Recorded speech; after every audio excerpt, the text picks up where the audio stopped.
Hello everyone, today we are talking about the Blacklist Season 9, Episode 17 El Conejo, recap, breaking down, summary, and more. Tonight on NBC their hit drama The Blacklist starring James Spade airs with an all-new time-slow Friday, April 22, 2022, episode, and we have your The Blacklist recap below. On tonight's The Blacklist Season 9, Episode 17 called El Conejo, as per the NBC synopsis, when a member of the task force is captured by the leader of a cartel, they turn to Red for guidance.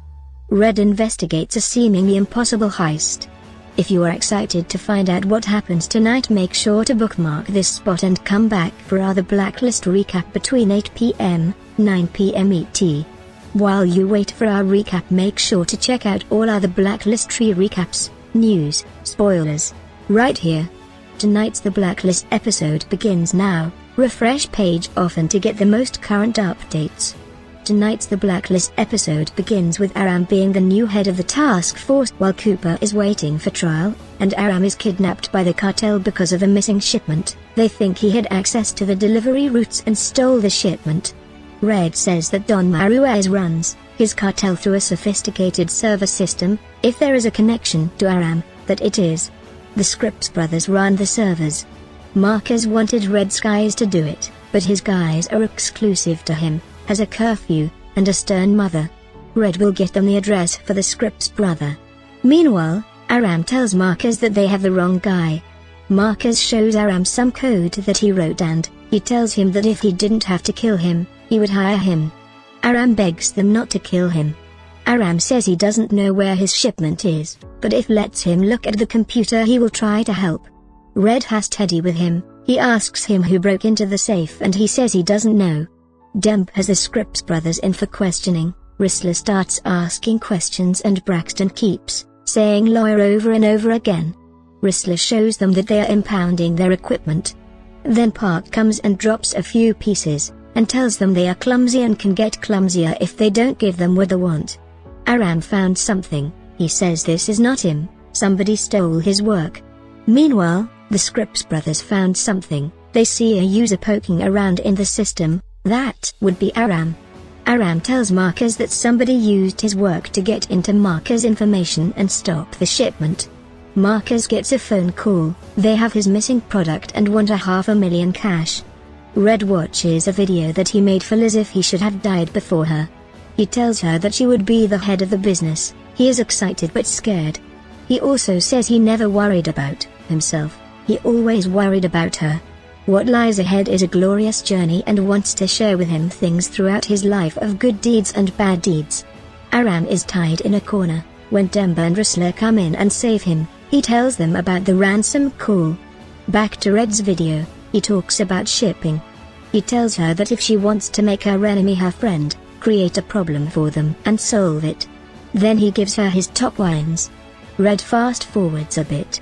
Then, he says she has thousands of talented people that work for her, but at the end of the day, she is alone. He says even his friends, close partners have betrayed him. People will turn.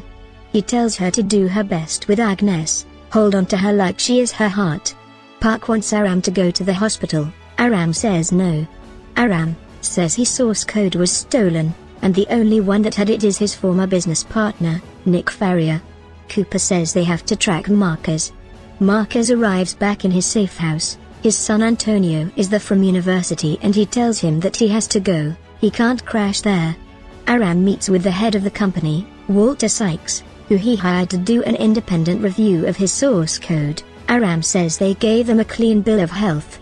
Aram sees sections that weren't there before, vulnerabilities, implementations. Aram goes to see Nick who is in his office with Chloe. Aram shows him the report and says he had a little chat with Walter and this is the full report with vulnerabilities that he did not show him. Aram says he lied to him, right to his face. Aram tells him that this is dangerous, the wrong people could get access to Greylock and cripple systems. Nick says systems make mistakes and so do people. Aram says he can't keep selling this, and Nick says he will as long as people are buying it. Park says it is too soon for Marcus to leave the country. They have his men in custody who says that he was with Marcus when he got the second phone call. He knows their place, time, and date of the trade. Reacher is giving Teddy a massage. Red walks by to get a hammer and then starts breaking into a wall. He tells Reacher that his safe was torn out. You can see where it was. They replaced it with a replica and could drill for days if they needed to, and the man who took it is Heinrich Zimmerstahl. Marcus is at his trailer at the point where a truck is with its lights on.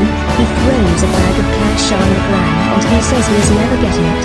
This is his graveyard. All of a sudden, Antonio comes out of the truck. He tells his father he stole his truck right out of his nose. Is he smart enough now? Antonio was mad because of the lack of attention from his father. The FBI arrives, and Antonio says he did what he had to do. Marcus tells Antonio that this is what happens when you cross him, and he fires his gun. Later, at the bureau, Aram tells Antonio that he almost died today because of him. Aram tells Antonio that he used his code to hack his dad's business. Antonio got a bullet to the arm that is wrapped up in a sling. Red goes to see Costa, who says that he betrayed him. He left the house safe with him and he left the enemies inside. He never noticed the safe was gone. Red tells him when this is all said and done, he can keep the house and everything inside. Costa tells him to forgive him. He will let him see himself out. Heinrich then walks in. Red says he told him that he needed a particularly secure safe, one of a kind. Heinrich says he remembers.